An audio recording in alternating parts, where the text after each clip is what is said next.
Hi, everybody. Thank you for joining us today. Welcome to our webinar called A Quantum Leap in Small Steps, Perpetually Upgrading Employees with Microlearning. My name is Alex Khurgin. I'm the Director of Learning Innovation at Grovo. For those of you who aren't familiar with Grovo, we're a workplace learning technology company founded in 2010 here in New York City.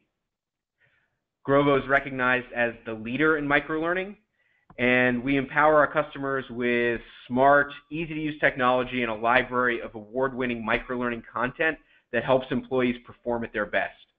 With Grovo, organizations of any size can create and deliver actionable, engaging, and relevant learning experiences right when employees need them.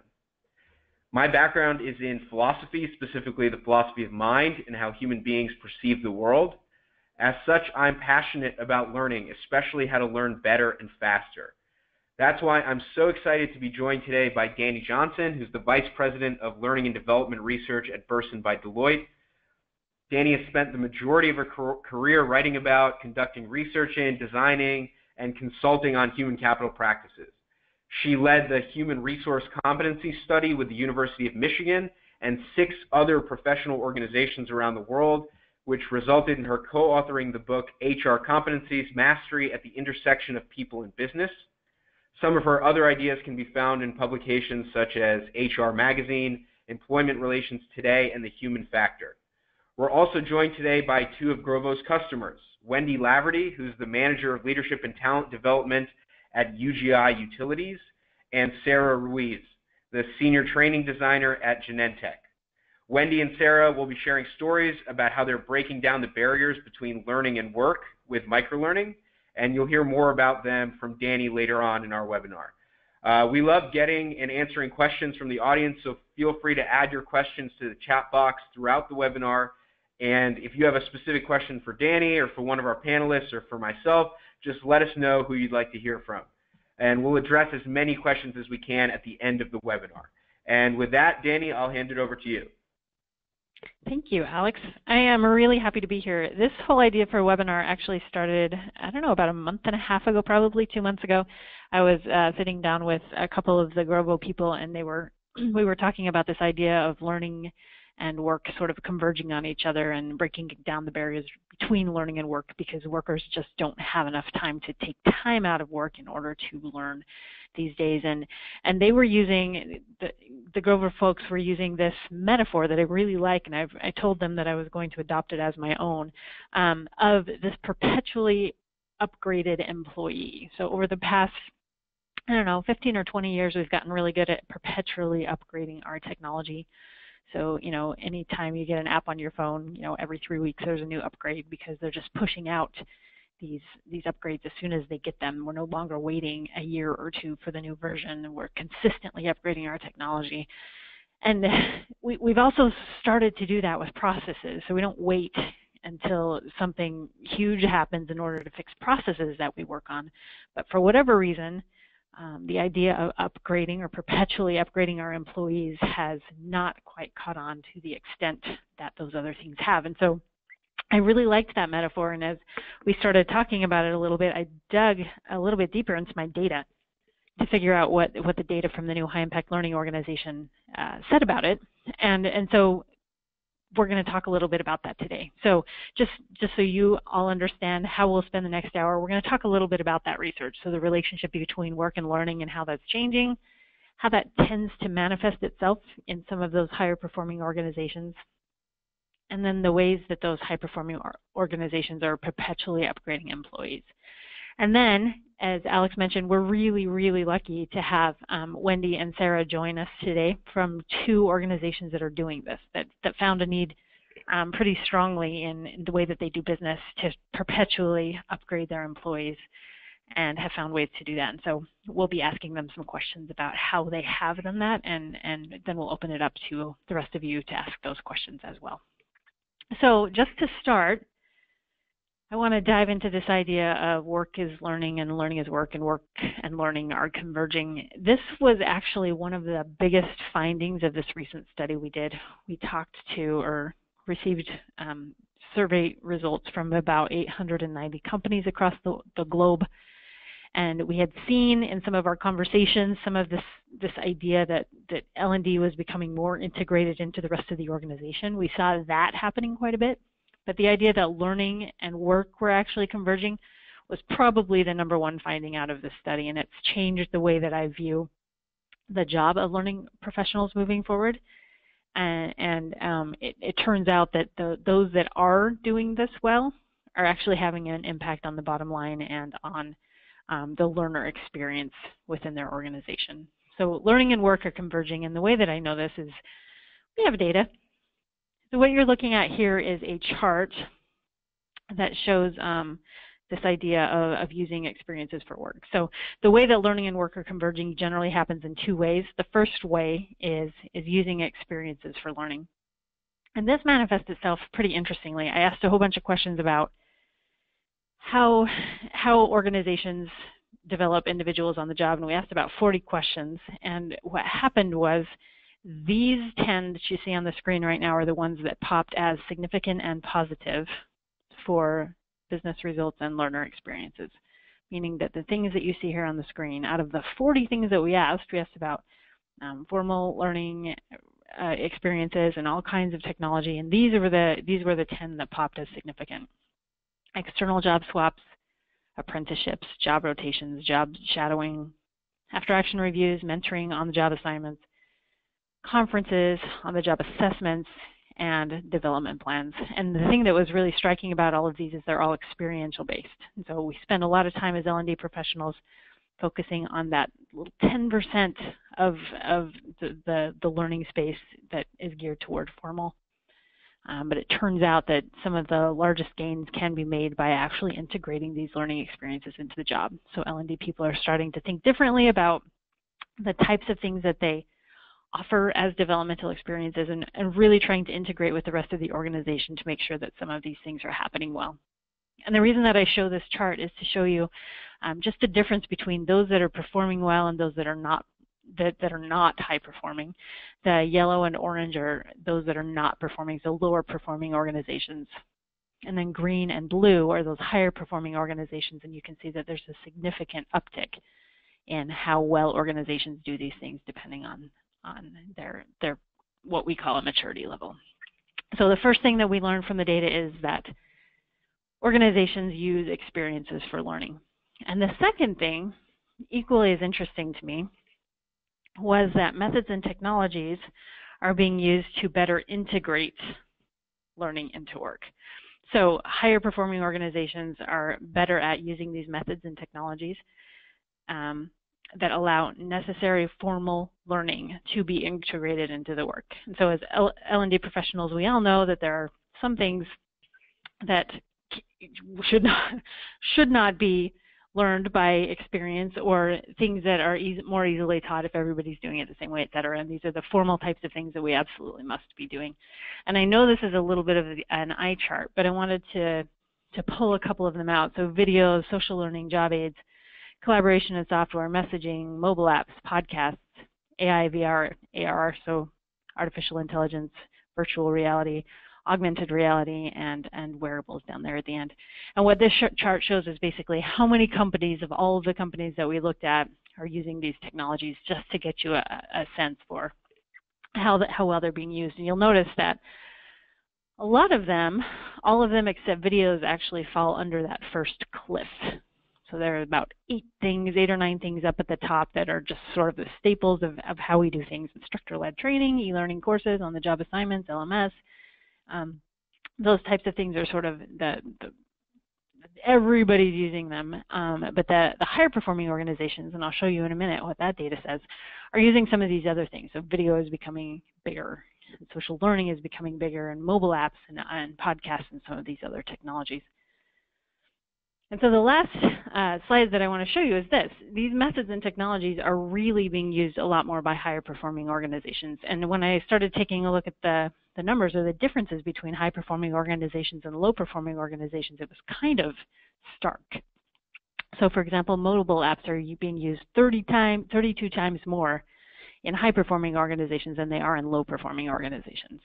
Videos even, which is a pretty common one, is being used twice as much in high-performing organizations than low-performing organizations. And you can see that goes on down the line. And so even something like artificial intelligence, which isn't being used by a whole lot of companies, those that are using it are mostly those high-performing organizations, 34 times more being used in those high-performing organizations than some that maybe are not. And so the research just sort of confirms that idea that work and learning are converging, and the way that that's happening is through this idea of using the experience of the work itself for the development of the individuals, which, if we think about it, which is, that's the native way that we've always learned. And it's only in the last 100 years we've really focused on that formal learning. And then that second way is, obviously there are things that we're going to have to focus on as far as formal learning goes. Let's make it as easy as possible and break down those barriers between the work and the learning using some of these new technologies that are coming forward. And that's what this slide shows here. So we want to change speeds just a little bit and talk to a couple of organizations that are using some of these ideas in order to break down those barriers between work and learning. And we're really lucky to have Wendy Laverty today. She's the Manager of Leadership and Talent Development at UGI. And also Sara Ruiz, Senior Training Designer at Genentech. And we've done a couple of calls in preparation for this, and it's been fun to hear their stories and hear how this evolved into not just something that would be nice to have, but something that was really necessary to the expansion and the growth of their businesses. And so we're gonna talk to them and ask them some questions about some of the things that we've talked about. First, though, I want to give each of them an opportunity to introduce themselves and tell you a little bit about their companies and their business learning goals. So, Wendy, we'll start with you. Yes, UGI Utilities is a subsidiary of the parent UGI Corporation. It's a Fortune 500 global energy company, and so UGI Utilities is just one-fifth of that, and we are committed to the safe and reliable delivery of natural gas to about 700,000 customers across Pennsylvania and Northern Maryland. Awesome. And tell me a little bit about your learning goals. For me, Dani, my learning goals have become providing in-the-moment learning to our employees, anytime, any place, on any device, empowering them to be able to succeed in their jobs with the ever-increasing responsibilities and, honestly, just the nonstop speed of change that we're seeing in our organization. Yeah, that sounds magical. I'm excited to talk to you about how you're doing that. And then, Sara, why don't you tell me a little bit about your organization and what your learning goals are? So Genentech is considered the founder of the biotechnology industry, which is about 40 years old now. And Genentech is now a member of the Roche Group. We discover, develop, manufacture, and commercialize medicines to treat patients with serious or life-threatening medical conditions. So I've been at the company 22 years so far. I think I'm going to keep going. I'm a senior training designer in a quality group in the clinical development division. So I'm not the senior training designer, but one of many. And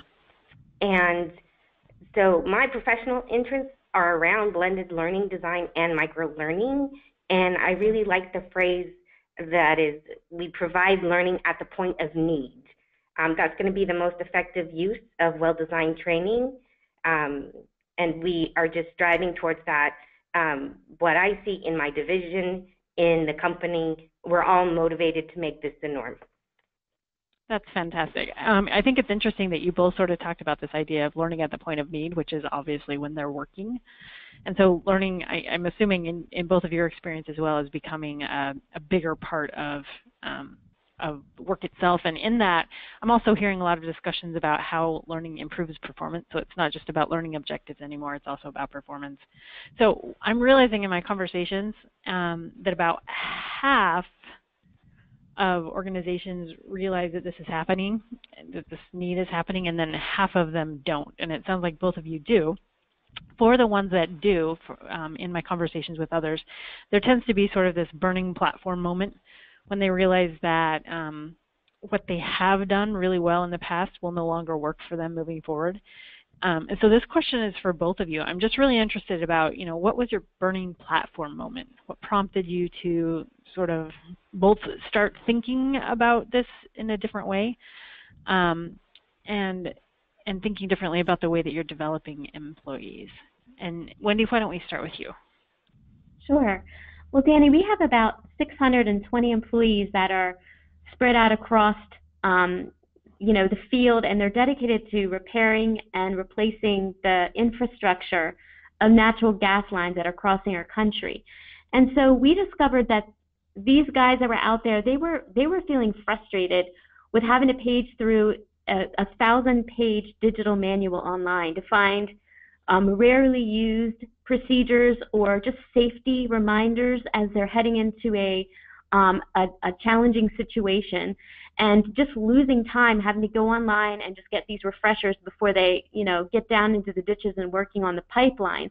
So we conducted a business case, and we discovered that the actual cost of this delayed response time of these men and women having to look up these processes and safety procedures digitally online was not having that learning immediately accessible to them in the moment when they needed it. It was costing the company about $20,000 each time these 600 workers lost an hour hunting down procedures. So and that adds up over the course of a year. So providing that immediately available micro learning, and in our case, we were using 1 to 2 minute videos, like YouTube type videos, just like Grovo is using, and having those readily available to them in the moment, it saves the company significant resources. Well, that's impressive. $20,000 for every hour that they have to spend looking for stuff. So that's definitely a business case. So I guess you've talked about two things there. You've talked about sort of the employee dissatisfaction with having to hunt things down, and then you've obviously talked about this really strong business case for thinking differently about how you do learning. That's fantastic. Sara, how about you?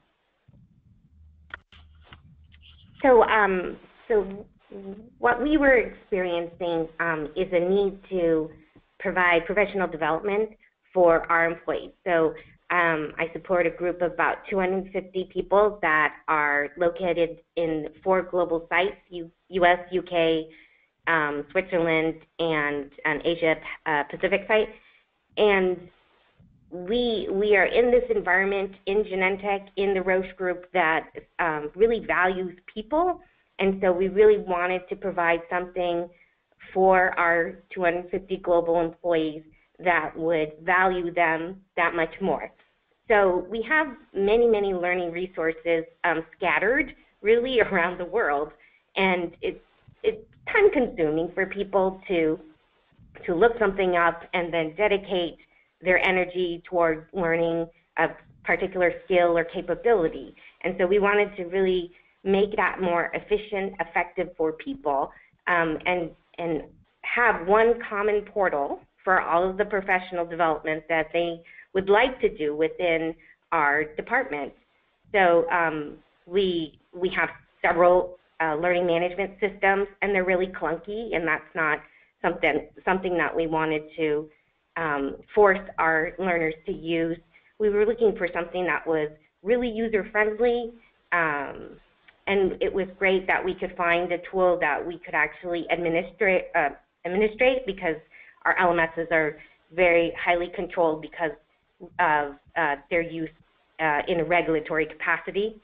Sure. So so we settled on Grovo. We can administer it. It is got a beautiful user interface. We have a lot of autonomy.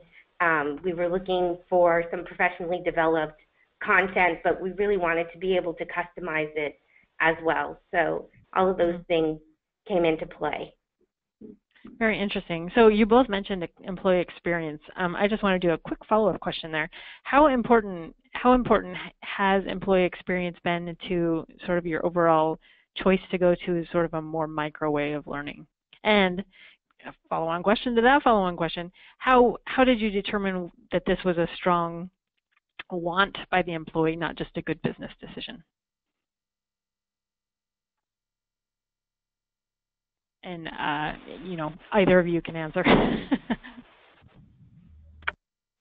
This is Sara. So I think employee choice is a pretty significant thing to consider. We want people to go to these tools that we provide and use them. Otherwise, what would be the point? So if the employee doesn't have a really good experience with something that they're using, they will complain, they will find other ways of doing things, and so the effort that you put into the item that you're providing is wasted effort. So it really is something to strongly consider.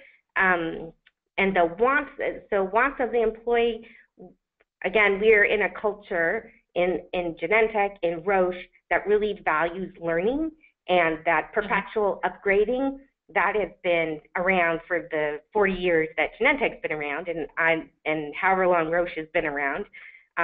So just from different articles and research that I read, employees want to be developed, and so we are also trying to address those needs as well. You don't want to just stagnate in a position, right, as an employee. You want to grow, and so we do want to make opportunities for that growth within our tools and platforms. I love that. And Wendy talked a lot about improving the work as that work is happening, like in the moment. And you're talking about sort of maybe longer term professional development, but this idea seems to work for both of those. And an interesting part of our research was that very thing, like organizations need to focus both on the work as it exists now, as well as long-term career development in order to have the kind of impact that they want. Wendy, anything to add on that question? I agree with Sara. We're finding here at UGI that there is more and more awareness among our employees of that need to just continually be developing, to continually be learning. And the microlearning fits into the busy demands of their schedules. They can tuck in 2 minutes here, 5 minutes there in between meetings as they're dashing out the door. It's not difficult to sell the idea of learning, because folks realize that if they're not continually developing, with the speed of change and knowledge transfer just within the global world now, their roles will very quickly become obsolete. Their skills will become obsolete if they're not continually learning and developing and keeping that competitive edge. Yeah, I think that's a really good point. And you're absolutely right. Singularity University came out with some data that basically said that the half-life of a workplace skill now is between 2.5 and 5 years. And so best case scenario, every 10 years we're evolving or revolving the workplace skills, and L&D just shouldn't keep up with that. I mean, we should be empowering people in order to help them do that themselves, and it sounds like that's kind of your platform as well. Let's go into the next question, which is kind of this idea of a closer tie to work and why that would be important. And you have fairly different workforces, which I think is a really interesting dichotomy for this discussion.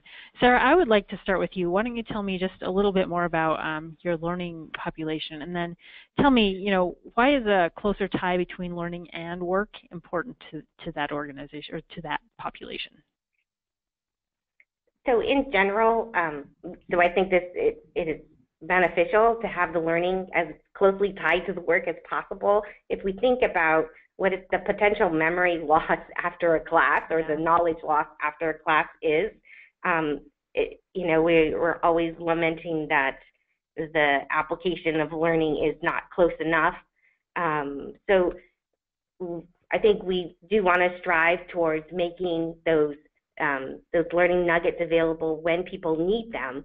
Otherwise, when are they going to use them? The people would have to, specifically find application for whatever it is they're learning at the time. So if it's available, readily available, like Google is readily available, then people would be able to do their jobs more effectively.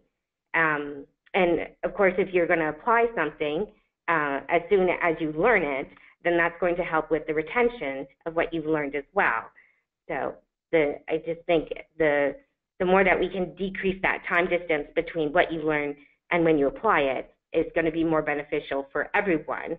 And I think that we can certainly do that in the professional development sphere as well, because we can learn a little bit about communication practices, and we can then apply them very easily to a situation we come into contact with, or if you're preparing for a discussion with a stakeholder and you just get a couple of tips ahead of that meeting and then you apply those right away, you're much better prepared for that meeting and for any possible future meetings. So I think it's great to have learning tied really closely to application. Yeah, no, I think you're right. And I mean, you know, the big finding was learning is work and work is learning. But as we sort of broke it down even further, we saw some really interesting parallels between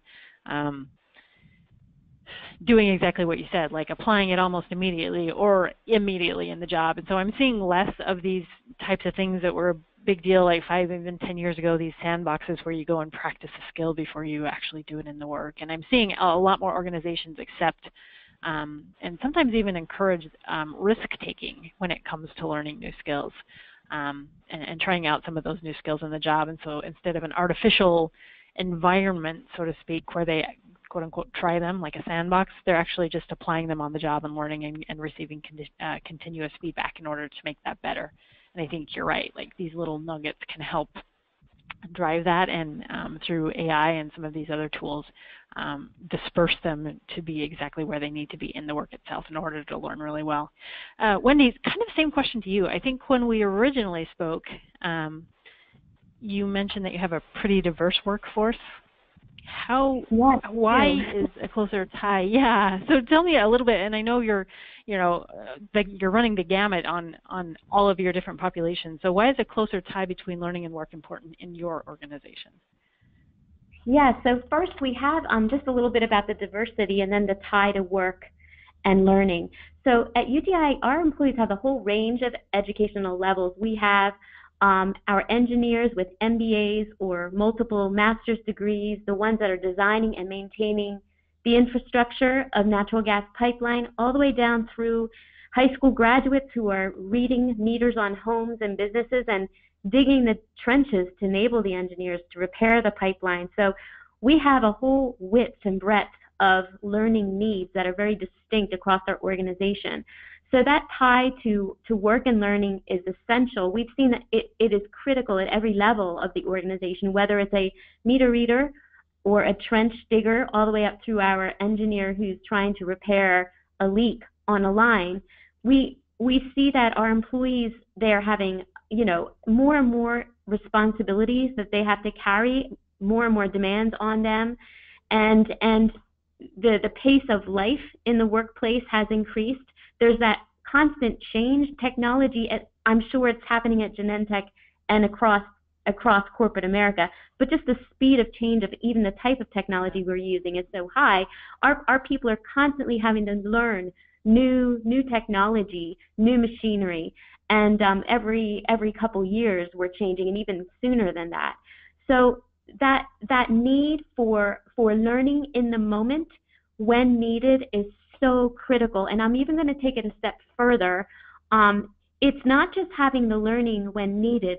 It's also important that the learning tool provides that specific exact piece of information that they need from a larger complex topic.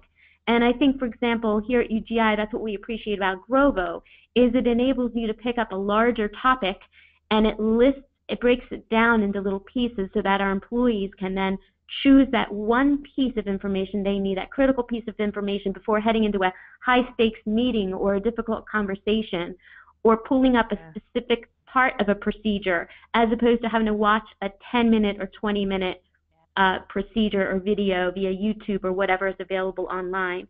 So it enables learners to choose just the portion of learning that they need, and then they can avoid the extraneous information they don't need right then in the moment. That's fantastic, and I think you're right. I mean, I think AI is getting better, and obviously solution providers and vendors are integrating it into their tools so that it's granular enough to be not just a quote-unquote learning piece, but a performance support tool in the moment, which helps the performance increase at the same time we're developing individuals. That's fantastic. Let's move to the next question just in the interest of time. I'm very interested in learning technology stacks. I've been studying this for a couple of years now, and what I'm realizing is people are tending to move away from larger platforms and building their own technology stacks with sort of best-in-class ideas. And so I'm really interested to talk to both of you about this. As learning and work sort of get closer together, obviously it's not just one technology that solves the problem. What do your learning technology stacks look like? What exactly are you using sort of surrounding that LMS, which I think both of you are in regulated industries, so I'm sure there's some, system of record. But what are the pieces that are hanging off of it? And don't necessarily name names, but what kinds of technologies are you using in order to make sure that your employees have what they need? And Wendy, let's start with you this time. Okay, sure. Well, here at UGI, we're using a lot of the mobile learning via phones. Our employees have smartphones.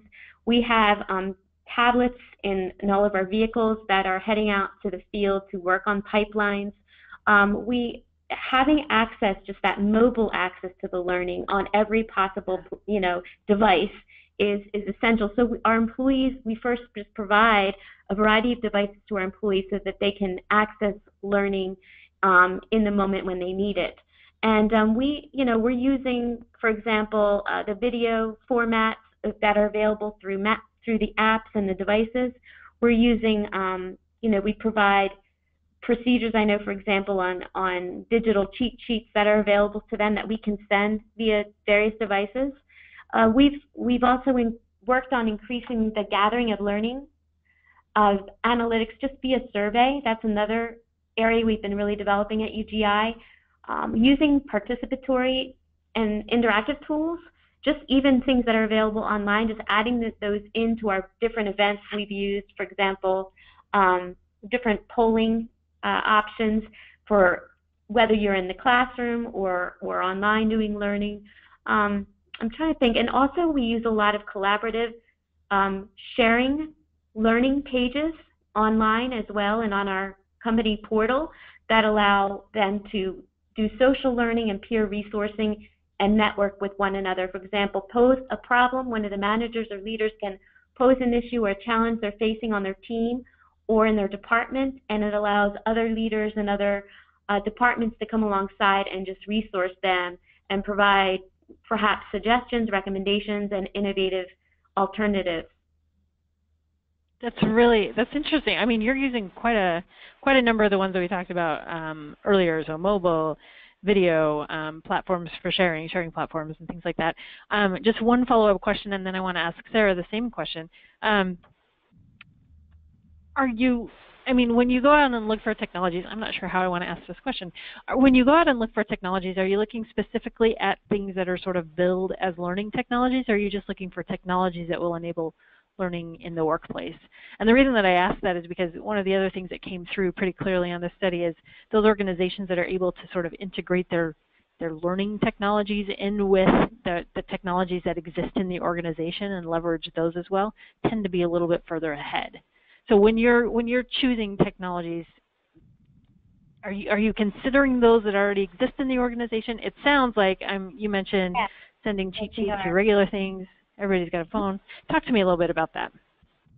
Yeah, so that is absolutely, and that is something that we definitely look at right from the get-go. We do consider what we already have in the company, and that compatibility is important because we want to tie in all aspects of the learning. We want to basically create an integrated community of learning here at UGI that allows folks multiple capacities to be able to communicate with one another, resource with one another, share ideas, give updates, solve problems, innovate outside the box.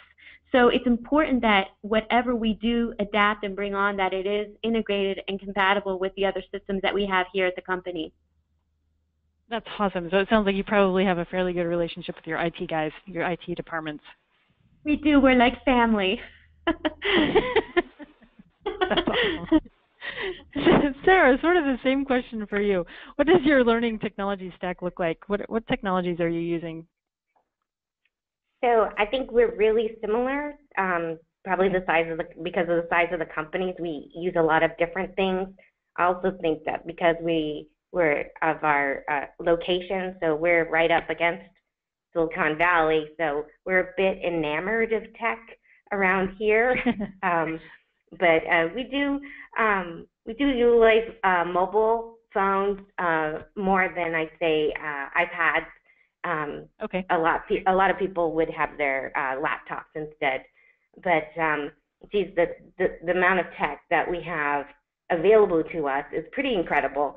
And we're always looking for that next best thing. So there's an aura of innovation around everything that we do. So we're trying to be more innovative in learning, more innovative in just regular business processes, and what kind of tech can enable us to sort of jump ahead, right? So yeah. we try just about everything, and I think all groups are looking at all pieces of tech, and we try to share amongst departments as well in different forums. We get training designers together in the clinical development division and chat about different things. You know, we like Google Suites.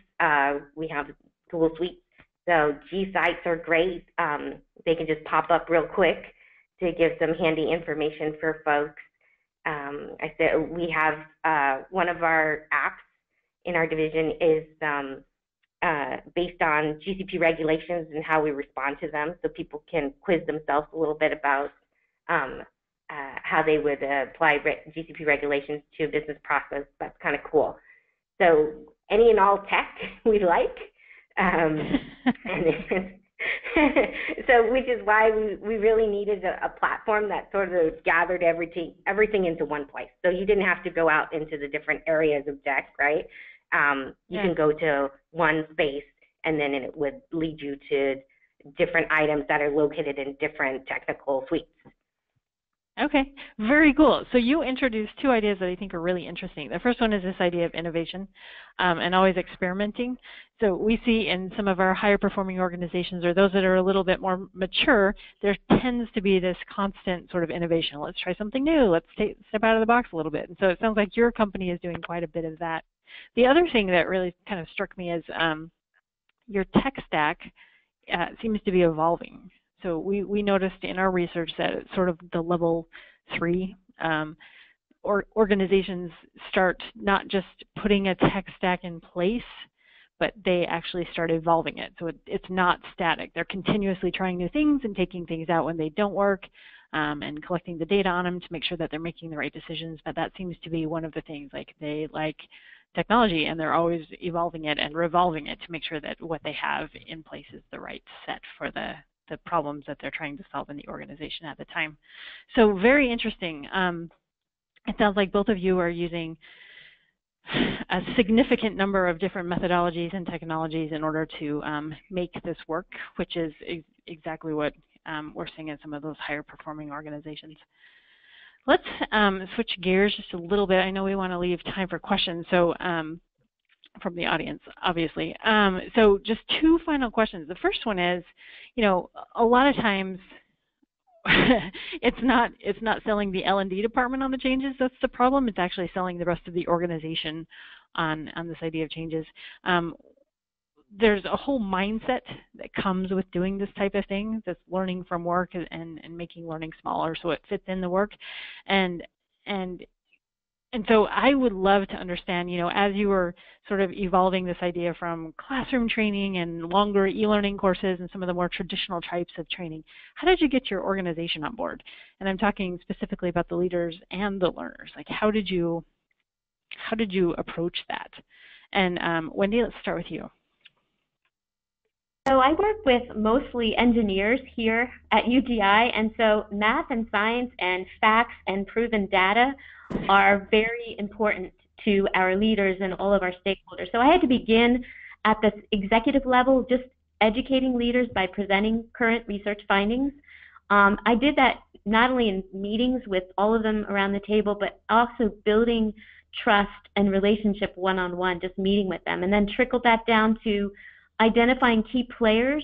Whenever we want to introduce a new technology or a new learning technology, I have identified key players in the company, and it's so critical to develop close relationships with them. For example, I need communications and marketing to be able to spread the news via digital screens in the company. I need information, my IT team, to help me establish the plan and secure all the needed bandwidth, for example, and all the different, actual technology, whether it's smartphones or laptops or tablets. I need, I target our top leaders. We have like a top identified 225 leaders here at UGI, and getting them actual, just like this webinar, actual live webinars, where I'm teaching them, I'm showing, I'm demoing the technology, and then giving them the facts, math, science, and data to back it up, and then having them actually see it and then use it as soon as possible, because then their personal one-on-one experience with the technology then has an impact as they take it to their teams. And then the final step, of course, is getting the employees on the technology and using the learning themselves. And I would do that then by follow-up meetings with the employees. So it's like a four-step process for me. It's the executives, key players and stakeholders, top leaders, and then eventually general employee population. Okay, wow, that sounds like a job. I mean, a lot of times I think L&D professionals or departments or functions put something out there and just assume that the people are going to adopt it. It doesn't sound like you did that. It sounds like you did a lot of relationship building to make sure that it was going to be successful, and then a lot of education to make sure that once it was out there, it was useful to them. Yes, that's right. That's awesome. Sara, kind of same question for you. How did you prepare your organization for these changes, or was that even necessary? So in our organization at the time that we are implementing the solution for this common platform to really tie all of the resources together for professional development, we had a goal. So we had leadership buy-in already. And again, we operate within this perpetual learning atmosphere at Genentech, at Roche. So innovative solutions that will help people perform, help people build skills, those are actually very welcomed. So it was great that we had that leadership buy-in, but then you have to, work with how are the learners going to accept this. So that's where we would get the pilot group of learners to see how they experience the platform, and then after the pilot, and then we make some changes, and then we roll it out. And so common communication, if we can, we organize demonstrations, get questions. We've had some of the what you would call middle managers, I guess, our fearless leaders, presenting the platform and the content at their smaller group meetings, and we answer questions at those meetings. So there is a little bit of grassroots, but there was a lot of support from the top, and the leaders know that if we're going to be innovative with the staff that we currently have, and maybe not add so many more, then we're going to want to look for solutions that are different and technologies that will enable us. That's really cool. I mean, it's awesome that you have senior leadership buy-in. I think that's one of the biggest bonuses when people are trying to implement things like this. The other thing that sort of struck me is both of you, but Sara specifically, you talked about marketing. So some of the things associated with marketing research, and then finding evangelists to sort of spread the word about how great it works for them, I think are both really interesting tools that we're seeing more L&D departments sort of grasp onto and run with as they're implementing some of these new ideas. All right, we want to leave 10 minutes for questions, so I'm going to ask each of you one final question, and this final question is, for people that are just starting down this path of, using experiences for work and fitting the learning in the work itself, what's your 1-minute piece of advice that you would tell people to, well, what is your 1-minute piece of advice? And Wendy, let's start with you there. My 1-minute piece of advice would be to work in a very focused way to build relationships with key individuals on your information technology team. I have found that it is absolutely foundational to be able to get the support and the resources you need to be able to roll out your learning initiatives successfully. That's awesome. So IT team, make sure you're friends with them. That's awesome. Invite them to your family reunions, it sounds like. Sara, what about you? So technology is great, but I think that going back to just the foundation, what do the learners need? Finding out what that need is, and then if the technology is a great fit, then you can move forward with it. But if they just need a quick checklist, then you build that. And it doesn't have to be really tech heavy, but I think I would just say, what do the learners actually need? Yeah, I love that. I think as L&D professionals, especially in the last 10 years when so many new technologies and the ways that, we're dreamers. And so I think that's a really important point is don't miss the actual need through the new and shiny. Make sure you're paying attention to what your learner needs actually are. That's awesome. Okay, we are going to turn it back over to Alex to give him the chance to sort of moderate a question and answer from the audience. So Alex, take it away. Thank you, Dani. If you have any other questions, keep them rolling in. We have a handful here already. Richard asks, and this is open to everyone, just jump in, is the best practice to integrate microlearning into an LMS or to use it as a standalone app?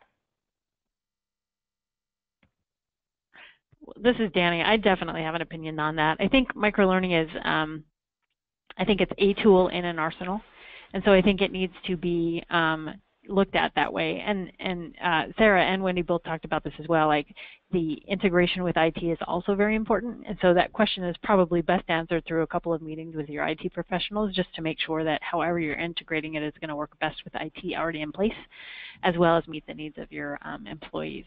Sara or Wendy, would you add anything to that? So I think it depends definitely on the company as well, because for us, the learning management system records the regulatory required training, so it's a necessary, I would say, necessary evil. And if it's all that you have available, then you definitely can create micro-learning environments with your LMS.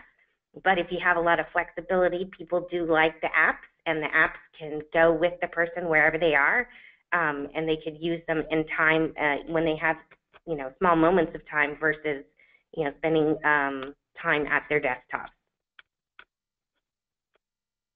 Great. Our next question is from Carly, who asks, the idea of microlearning seems very suited for functional training. What's the approach you take when it comes to leadership development or professional development, where employees may not acknowledge that there's a point of need as it may not directly impact their day-to-day? This is Wendy. I have an answer of how we use microlearning in that kind of an environment. Microlearning is very suited for pre-learning and also post-learning follow-up. You want to establish like a continuity of learning. When you have, for example, a leadership event, let's say you have a half-day training or full-day training, and I'm referring to like face-to-face classroom-type training, or even web-based training. We have many different locations here at UGI, so a lot of our leadership training happens over webinar, live webinar, just like we're doing this afternoon. So using that microlearning prior to it as almost like a little aperitif to the training that's coming up, just to start engaging the learners on the topics that are going to be covered during that specific leadership or development training, and then following up with learning. The research shows that just having that continuity of learning, just continuing to check in at 4 weeks, at 6 weeks, at maybe 2 or 3 months later, having learning being continually followed up it increases then the percentage of learning that is maintained over time. Yeah, and I can add a little bit to that, which is that if for leaders, it's exactly right. I think in the question, the implication is that leaders don't necessarily pick up on points of need so much. They've had a lot of experience, so one way to create a point of need for a leader is to assign them a new, potentially get someone to assign them a new project or responsibility, or somehow get the entire organization to start on a new initiative. If there's a big, diversity and inclusion initiative, let's say across your organization, that's the kind of thing that can get senior leaders to start doing something new if it's an organization-wide thing and feel a new kind of point of need. Okay, we have next question is from Liz. How did you tackle creating all of the videos? What authoring tool did you use? How did you communicate their availability?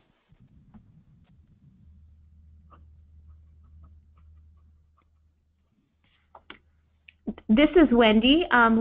We actually hired here at UGI, we hired a video e-learning subject matter expert, and he uses a whole wide variety of tools, ranging from Powtoon and Camtasia, all the way through to just in our case we use Grovo here at UGI. So there are great, easy to use authoring tools provided often in the various learning platforms.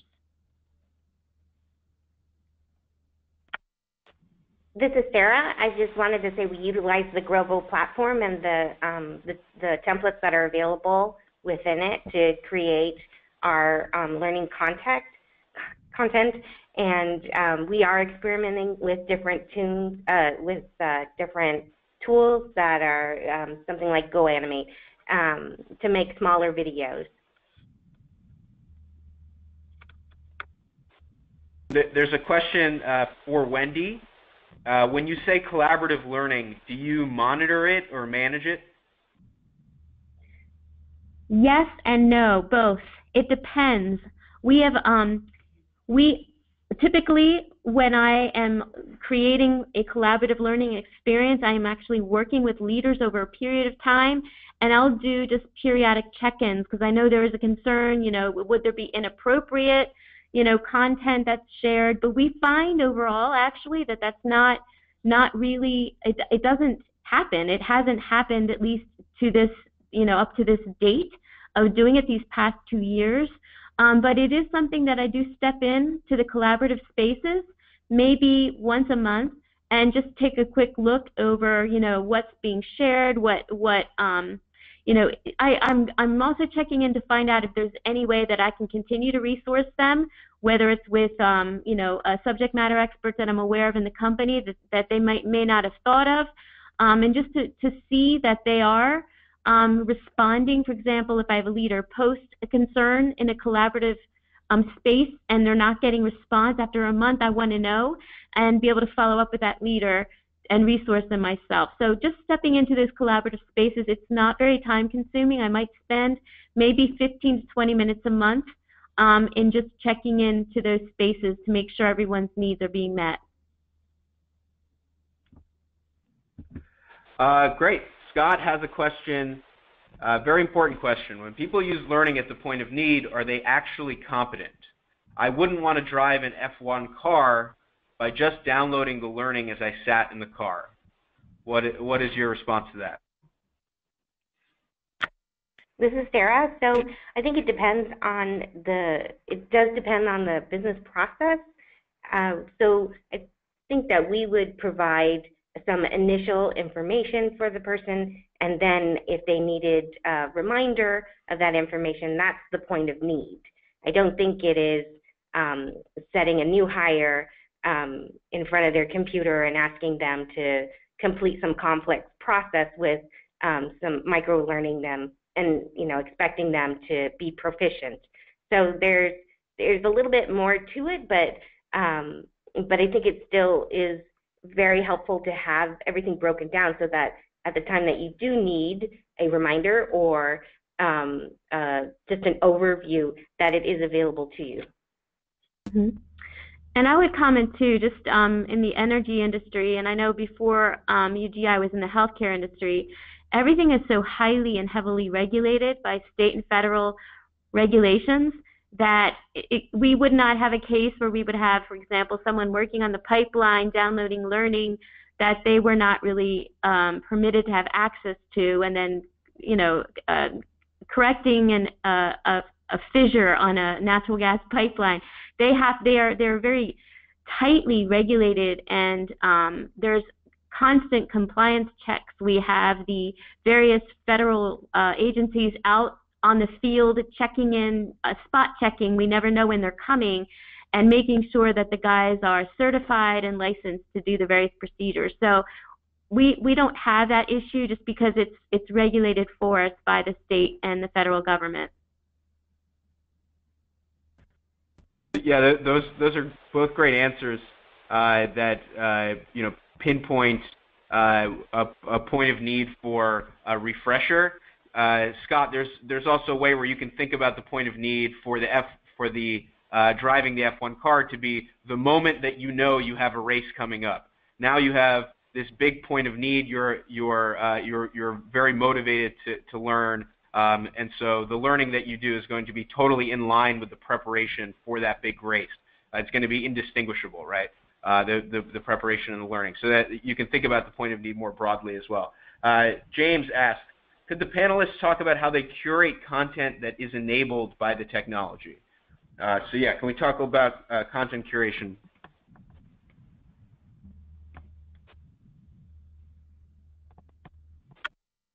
So this is Sara. So on a monthly basis, I am looking at our environment and looking for nuggets of wisdom to connect to our platform, and then sending out brief communication about different topics on a monthly basis.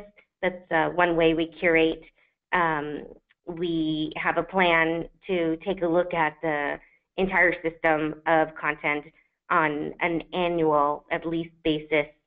But yeah, so it's scheduled. It's based on topics. Mm-hmm. Cool. We have a question from Marlena, who asks, how do you approach converting existing content to microlearning, or can you even do it? It sounds like Wendy uses it as a supplement to some of the video training she does. So yeah, I have a response to that. We have both situations where we have, you know, obviously started at point A going forward. All the content that we are developing, we are keeping that microlearning in mind, and we are trying to create smaller pieces of information. But going backward and looking at the content we have, it is possible to take, for example, courses, information, you know, whether it's a half-hour trainings or even an hour-long training, and just using the right tools and having the right expertise and skills, that can be broken down into bite-sized pieces. You could take an hour-long webinar recording and and break that down into pieces and then provide different titles. And we're working to do that. It's slow going, but it is possible to do. So I Awesome. would also. So I just wanted to add a point that. Please answer. Yeah. Go on. Sorry. I just wanted to add that it goes back to what does the learner need to know. So you might have a really long presentation with lots of information, and they may not need that. You can sort of bundle all of the nice to know into one area and then break it down by the specific tasks that they need to perform, and then build your little micro learning nuggets by the need to know.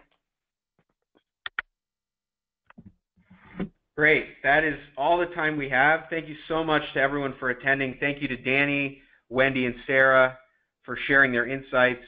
You'll be receiving an email from Grovo with a link to rewatch and share this webinar. If you have any additional questions, or if you'd like to learn more about how microlearning can benefit your organization, feel free to email us at contact@grovo.com.